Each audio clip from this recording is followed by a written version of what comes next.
începe și noi un episod din Minecraft.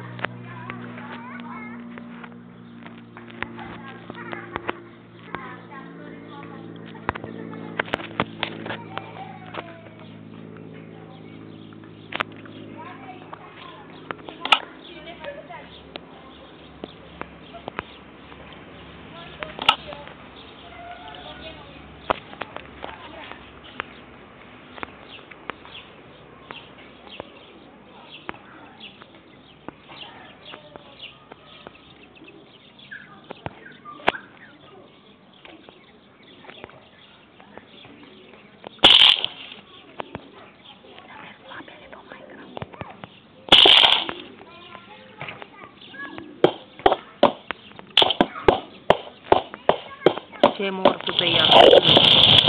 Bă, ce dracu e asta? Mașină? Bă, mor, e mașină!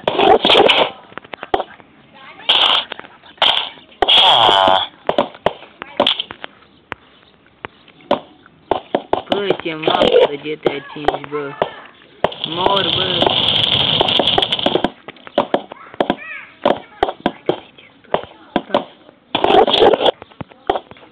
A, mă, urcă-te mortul tăi! Băi, da foc.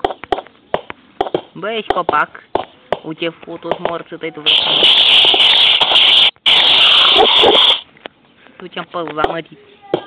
Bă, nu știu sabie ceva pe aici. Uite, sabie. Ne. Stai că vreau să iau ceva mai bun. Cuțit, arc.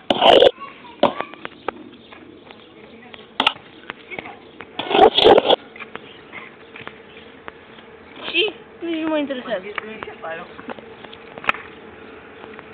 Ce telefon ăsta? Care mamă? Ai de pe el, Dani? Da. Deci tu mesajul lui Bogdan și zi unde ești și zici că am zis... Mamă, bag undeva. Da, taci-mi, mai vorbești.